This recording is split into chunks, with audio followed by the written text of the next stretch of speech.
Let's talk about the Milwaukee Bucks. Obi's here. He's very interested to know where this team sits. They're at a crossroads. Maybe he's not that interested because he's leaving. We're talking Giannis, Dame, Lopez, Portis, Glenn Rivers, Michael Bolton.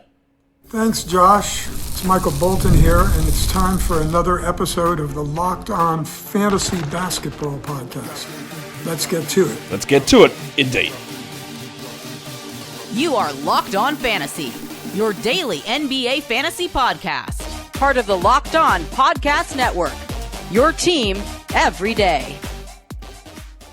Hello and welcome to the Locked On Fantasy Basketball Podcast, brought to you by Basketball Monster. My name is Josh Lloyd, and I just got word that the New York Knicks called up Locked On and asked if I was available to be interviewed for their head coaching job. Of course, we said no.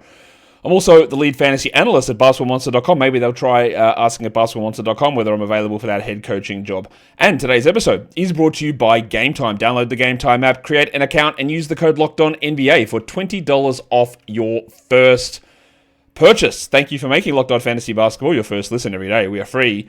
We're available on all platforms. Tomorrow, I think, another mock draft. I think 12 days since I did the last mock draft. I'm debating, do I do a big board or a mock draft? I think I'll do a mock draft, then big board, then a couple of final mocks in the final week before the draft. Of course, live NBA draft show, it's linked in the description below. You would have seen a trailer before this video. It's there. We're going to watch it Wednesday, 25th of June, 8 p.m. Eastern. Join me. It'll be fun, or at the very worst, if it's not fun, it'll be less annoying. Yeah, maybe that's a big promise as well. I don't know. Anyway, we are here. It is International Falafel Day.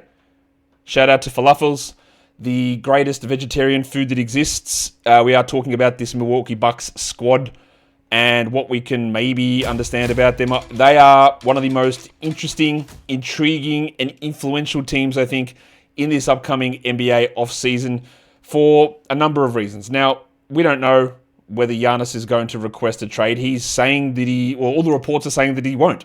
And there's been no discussion on that. I don't know. But Damian Lillard tore his Achilles. He's not going to be available all season. Brook Lopez and Bobby Portis, we'll talk about them in a sec, they're free agents. What the hell is this team going to be? They only won 48 games last season. They don't have a first round pick. They got pick number 47 in the draft. And by only 48, that's not a terrible number. But when you go all in to get Damian Lillard and pair him with Giannis, and for some godforsaken reason you hire Doc Rivers, you want to be doing more than that.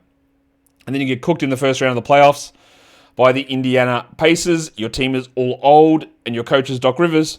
You are in some real strife, real trouble moving forward. And then, so where do they go? I don't know. I don't think they're going to be good. They don't have great assets. They don't have great young players. It's going to be a real struggle for this team to figure out how they're going to approach everything. And the big domino is going to be Giannis. If he goes, they can get assets and rebuild. But will he? Don't know. It doesn't sound like it at the moment. And then, of course, you've got the giant opening that is the absence of Damian Lillard, and maybe there's an opening at center as well. Or backup power forward. Or honestly, anywhere. Are they really moving into a time here in the big 2025 where they're going to rebuild around your mate Kyle Kuzma? Let's look at their free agent situations. A couple of non-guaranteed guys. Big Boom AJ Green is non-guaranteed. In fact, all of these guys are fully non-guaranteed on their deals. Chris Livingston and Andre Jackson Jr.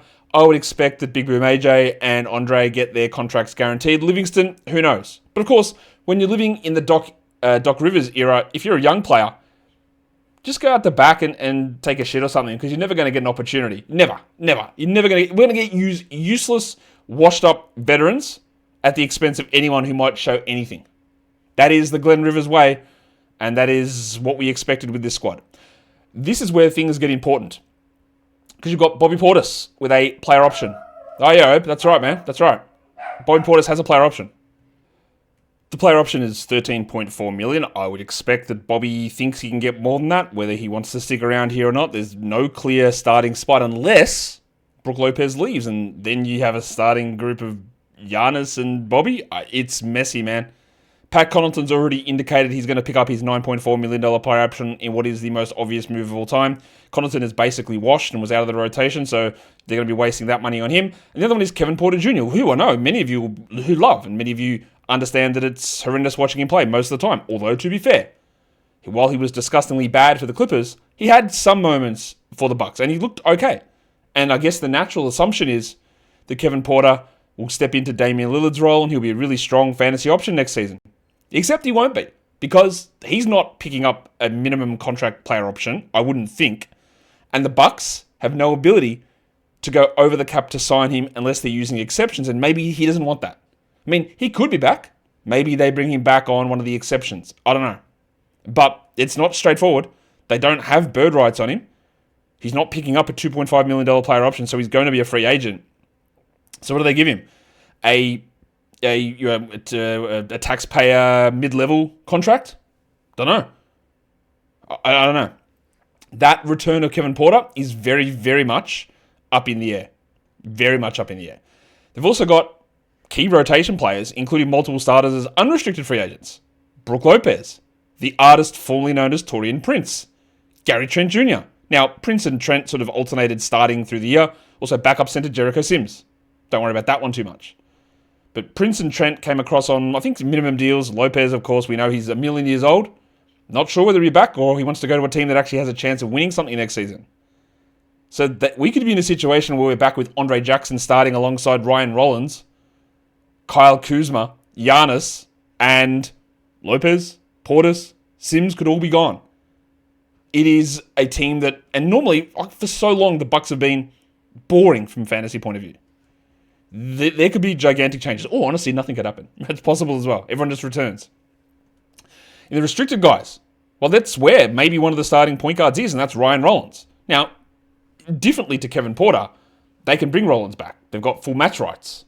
So someone else signs him, they just match it, that's okay. So he could actually be a useful fantasy guy, but this is all going to be dependent on what happens with the other guys on the squad. And then the other guy is two-way legend Stanley Amude, who, given that he played for Doc Rivers, barely saw the court. We know how that rolls. Let's talk about Yanni. I think that you might think that I'm going to go on and on and on about Yahoo ranking numbers and how it's ridiculous in terms of Giannis. And I am. He was ranked 60th in Yahoo 9cat total rankings. And if you know anything about Giannis, you know that that's garbage. It serves no purpose to have him ranked in that spot.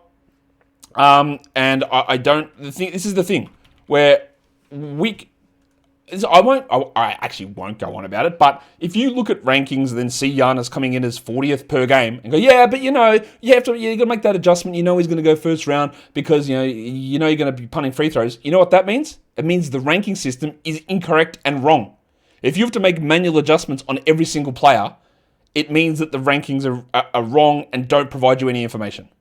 That's all that means. So when you go in and look at that, and talk about Giannis, we can look at the numbers because they're still awesome, clearly. And according to my category league ranking system on Durant, he was 6th. In points league, he was 2nd. He had 35 usage. He's age 30. We know that Giannis is awesome. But I will note this, that both Darko and Drip, his delta numbers, Drip saw a decline. And Darko, I think Darko is like, if you're below 40th percentile, it's a decline. And in that 40 to 60 range, it's sort of a hold neutral. And that's about right. He's 30.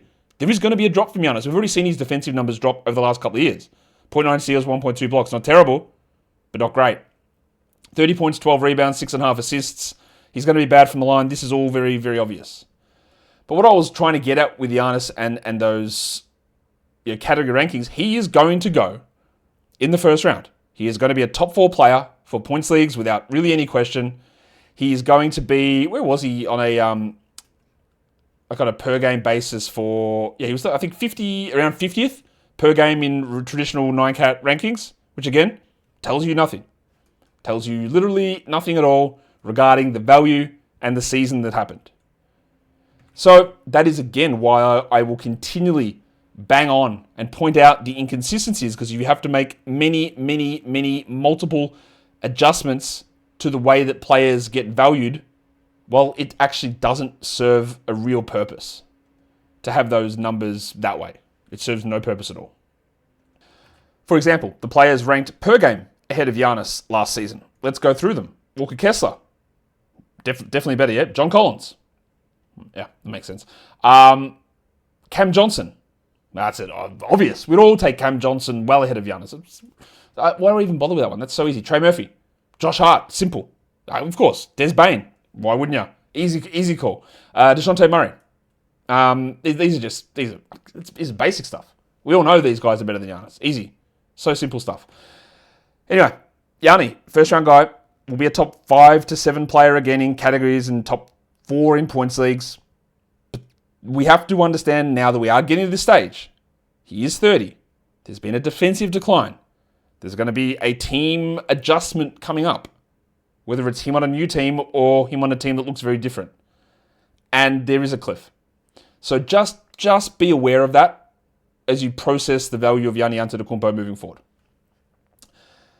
Today's episode is it's actually just brought to you by the Game Time app. Yeah, it is brought to you by the Game Time app. And that means that you can get your tickets to all of the great events, the NBA Finals, the Stanley Cup Finals, Major League Baseball, regular season, heading through to the All-Star break coming up. You've got concerts, you've got comedy shows, you've got the NFL season. You can get your tickets in advance there because you've got the panoramic seat views on Game Time. You've got no surprise fees, and you've got the great feature where the prices for tickets on Game Time actually drop the closer that you get to the beginning of the event. It makes it so simple. It's just a couple of taps and you're done. And getting that Game Time guarantee so you know that you're getting the best deal. And if you find that better price in the same row and same section, they credit you 110% of the difference. It's key. So take the guesswork out of buying tickets with Game Time. Download the Game Time app, create an account, and use the code LOCKEDONNBA for $20 off your first purchase. Terms apply. Again, create the account and redeem the code LOCKEDONNBA for $20 off. Download the Game Time app today. Last minute tickets, lowest price guaranteed. All right, we're talking about the Milwaukee Bucks. That was a lot on Giannis because he's incredibly important, obviously. The next player we're going to talk about is also incredibly important, but also not really. And the reason Damian Lillard is not all that important heading into next season is that he's not going to play. Because he tore his Achilles at the end of the season. I would, at his age, expect that he doesn't return. He obviously had the blood clot. Came back from that in what seemed to be really quick time. And I don't think that having a return from a blood clot caused an Achilles injury, but there can be situations where, of course, if you're not feeling confident in certain parts of your body, it adjusts the way, or whatever. So maybe there's a small cause. I don't think so. It's just terrible luck for Dame. And Dame had a real bounce back season. He was only 21st in points league rankings, but he was 8th in category league rankings. He did dip a little bit post deadline, but some of that is the blood clot stuff. You will also notice that Dame at age 35, he had 27 usage, 25, 4.5, and 7, shot 38 from 3 and 92 from the line. The Darko's Delta has him 27th percentile. Drip's got him at 72nd because he's 35. He's not the same player anymore. The impact is lower. And while the numbers are still very good, and he still had incredibly high load and time on ball and passing volume, that's all really good. He played 36 minutes a night. That Dame doesn't exist anymore. Because the Damian Lillard we're going to get when he's back from the injury at age 36, coming off an Achilles, which takes 12 months to return, but also like 18 months to come back to being your best self, he'll be 36 and a half, 37. And we're talking about a guy that will never be a first-round fantasy guy, or honestly, probably never a second-round fantasy guy ever again. And coming back at age 36 and a half, back to your best 37, that sort of area, can you maintain that shooting? Can you maintain that usage? He's already a bad defender. Is the defensive woes going to be more of a detriment that limits what he does? It's a sad way for him to go out. And he's not done. He's not retiring, but we're just not going to see him at his best literally ever again. It's not going to happen, and that's really disappointing. So while he had a nice bounce back to be a first-round player this past season, that's done. That's not happening again. You're probably looking at Lillard as a max 33-minute-a-night player when he does eventually get back to his best. And maybe that's as a 22-point scorer, which is still fine. But it's not Damian Lillard. And again, we just do not need to discuss what he's going to do next season because he won't do anything. Let's talk about Brook Lopez, who also is old. And Lopez is a tough one. He's one of those guys, again, who you're going to get some conflicting rankings when you're considering the overall value or the Yahoo category league ranking numbers. Because he's ranked literally one spot behind Giannis on a per-game basis last season. He averaged 13 and 5 with 1.7 threes, 1.8 assists, 0.6 steals, 1.9 blocks. He shot only 51 from the field, 37 from 3 and 83 from the line. He was wildly inconsistent. He did play 80 games, which made him the 19th ranked player in total rankings because, of course, we'd all view Brook Lopez as a top 20 contributor last season, as he was below average in points, threes, rebounds, assists, steals. And then he had good blocks. He had good field goals and good free throws. Right? That's a top 20 player, obviously, by anyone's calculation. I don't know where Brook Lopez is going to turn up next season. He played 32 minutes. He's 37. I really can't see, as much as I love Brook Lopez, as much as I've loved Brook Lopez as a player and the way that he's reinvented himself so many times, I find it hard to trust him in fantasy. A, because his game and the numbers that he puts up, they manipulate the rankings. They make him seem much more impactful and better than he is. He's also, as you would note this season, he went wildly inconsistent with games where he played 24 minutes, then games he played 34 minutes. And then he'd have runs where he wouldn't miss a shot, and he'd block a million of them, and then he just wouldn't touch the ball. But look at that, time on ball, 7th percentile. Darko thought he declined. I don't really know what Drip's doing there with that delta at 96th percentile. I don't think Brook Lopez did that. Although, to be fair, he wasn't very good the year before, so there was some improvement. But overall, the rim contest numbers are down. The blocks are down. I can't see 32 minutes in his future. I don't even know that he's going to be back on this squad. Durant's got him ranked 106th. Far cry from Yahoo totals at 19. Points leagues, he was 111th. He was better post-deadline. 85th ranked player there. And that was largely when Bobby Portis was suspended. So that's solid, but I can't see any justification, honestly, for Brook Lopez at this point being a top 100 player. And depending on what happens and where he goes, he might be one of those guys where we think, he could be 120th, but there's no upside to be better. So why would we bother with him in a lot of drafts? I do worry about that. Look at that age. 37. The uncertainty of situation, the minutes, the declining performance. I love Brook, but we are going to hit a stage where if you decide to invest a top 10 round pick, a top 120 draft pick in him, it's going to burn you. I feel relatively sure about that. Of course, random stuff happens a lot, but I feel relatively sure about that with Brook. The guy that has replaced Brook Lopez and replaced Giannis Antetokounmpo at times, many times in the past, is, of course, PED legend, Punch Bob, Bobby Portis. And Portis is got a player option. He might be an unrestricted free agent as well. Portis is the same sort of player every season. He ended up as the 115th ranked player. He was 98th in points leagues. He puts together numbers where you go 14 points and 8 rebounds. I can work with that. That's okay. But what the hell else? What else is here that is good? 1.3 threes, 2 assists, 0.7 steals, 0.5 blocks, 47 from the field. None of that's good. 84 from the line is. 36 from 3 is pretty good. He had 24 usage. But what we know with Portis is that when he gets the starters minutes and pushes to 28, he will be a top 100 player. And when he's playing a reserve role, you don't want to roster him. So, and this is a conundrum, I guess, that fits not to Portis, but just in fantasy in general. Is that a player that's worth drafting and holding? Because there are plenty of times that I'll look at numbers and go, why would I be rostering Bobby Portis? Yes, he was 115th. Okay. And I thought he was, in his role, he's been okay in that role. But he can't defend. His shooting's up and down. And if you're a team that's pushing him to start his minutes, you're going to be not a very good team.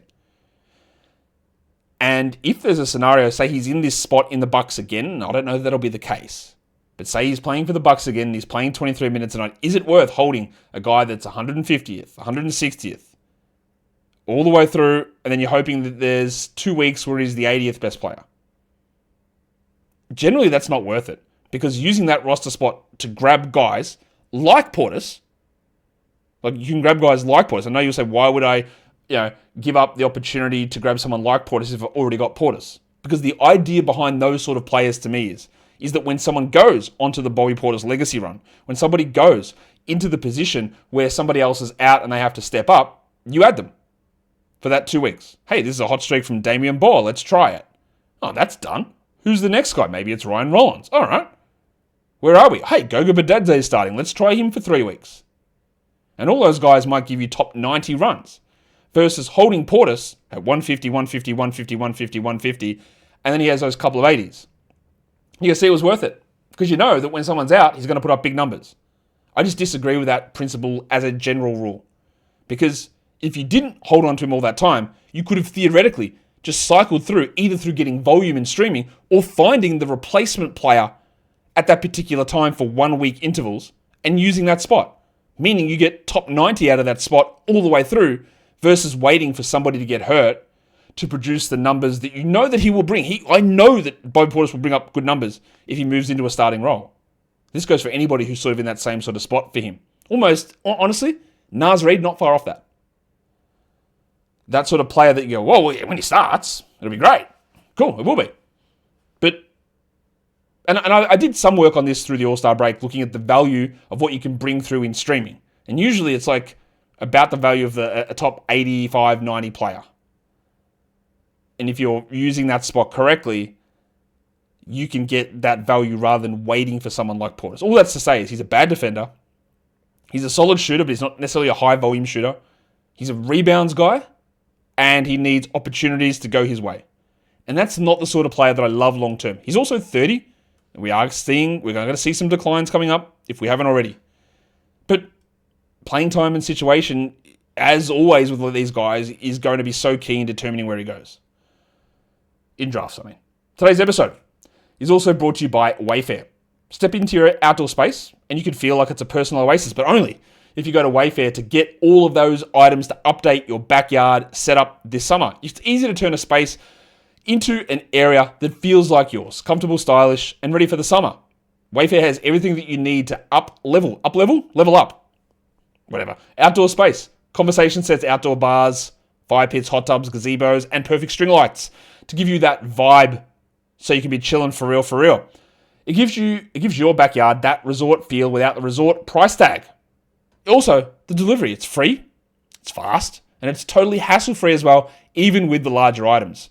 So don't wait, make your outdoor space your dream oasis today with Wayfair and enjoy it all summer long. Head to wayfair.com right now to shop a huge outdoor selection that is WAYFAIR.com. Wayfair, every style and every home.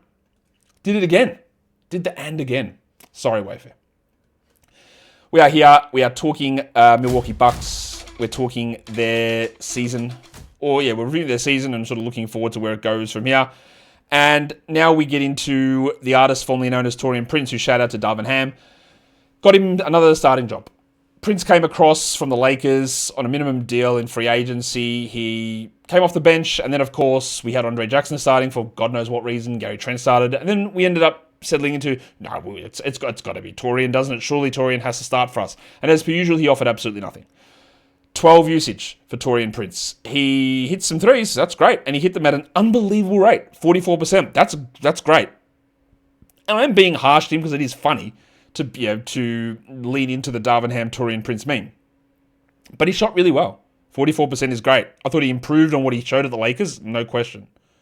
But 3 rebounds, 2 assists, 8 points, 81 from the line. He was the 208th ranked player. There's nothing interesting about that. Of course, he was 114th in Yahoo total 9K rankings, meaning he'd be a starter in fantasy leagues, which he very clearly wouldn't be. There are interesting things there. He was one of those guys where you go, hey, the Bucks have got 4 games in 5 nights here, or 4 games in 6 nights. Do we add Taurean Prince and maybe we get 10 threes out of him in 4 games? That's it. Because what else am I getting? Maybe some steals. He was okay in that area. He's 31. He's a free agent. He's never going to be a better option than that sort of a 16-team league guy with fringe 14 and 12 stream value. He hits threes. The steals are okay. And there's really not much else there. Again, I thought he was better. A low-usage guy who shot the ball really well. I'm also never going to buy that Taurean Prince is going to be a consistent 44% shooter. I don't buy that. What about this guy? One of the most annoying players in the entirety of the NBA. The future MVP, Kyle Kuzma, who, the season before in Washington, he looked a little bit better. Now, he was terrible at times, but he looked a little bit better. This season, you couldn't have seen a more disgusting player play games. He was dreadful. Somehow, this clown is 30 now. He had a 24 usage. He averaged 15 and 6 with 1.5 threes. He came off the bench for massive chunks of the season for the Bucks. He was injured a lot for Washington. He shot 31 from 3 and 63 from the line and 44 from the field with no steals and no blocks. The deflection and rim contest numbers are absolutely embarrassing. Third percentile deflections, 10 in rim contest. His delta numbers are horrendous because he was dreadful all season. His points league numbers, 25.5 points, fine. I mean, not fine. You would hope top 70 given he was playing on the Wizards, but not dreadful. But for category leagues, he stinks. In the past, he's been able to overcome some of the stench by giving you some volume, by being a 20.6 rebound, 4.5 assists, which is something he improved a lot in his time in Washington, the passing. Never a steal, never a block, and bad efficiency. He was one of the worst players in the entirety of the NBA. Now, the Bucks didn't trade for him so much as they traded away Chris Middleton to get themselves out of the second apron to open up other moves that they can do. Now, whether they do any of those other moves, I have no idea. But they didn't target Kuzma. I hope they didn't specifically target Kuzma for that reason. But they targeted him in order for the salaries to make it make sense to get out of that second apron. To get off of Middleton, who also was struggling but is still way better than Kyle Kuzma. I cannot see a scenario where we're going to be interested in Kuzma, and I am saying that given the understand that he might be a starter on this team. What if Giannis is traded? What if Portis and Lopez go? What if Giannis moves to being a full-time center and Kuzma's the 4? Prince returns at the 3. And he's 32 minutes a night, and Lillard's not there, and he's going to absorb more usage. All of that is very easily possible. But these numbers from Kuzma in 30 minutes, they came on 24 usage, and a lot of that was in Washington. He would probably be a streamable points league guy, and maybe even have stream in category value. But remember that he is bad, and it's going to require very specific circumstances in order for him to get enough minutes, volume, usage to be useful for us.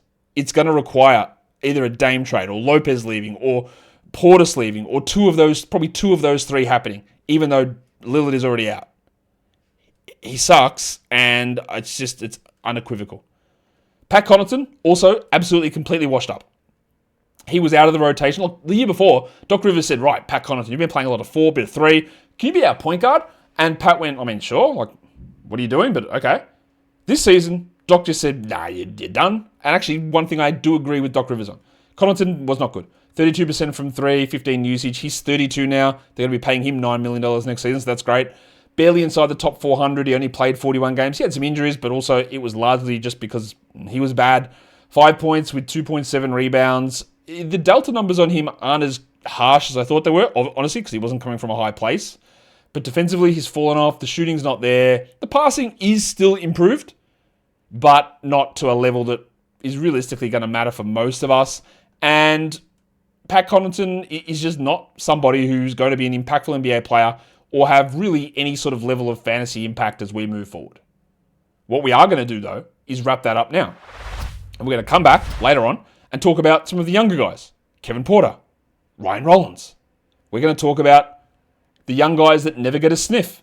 Tyler Smith, yeah, he sucked. We're going to talk about all those guys. Guys, we are done here. Thank you so much for listening, everyone. See ya.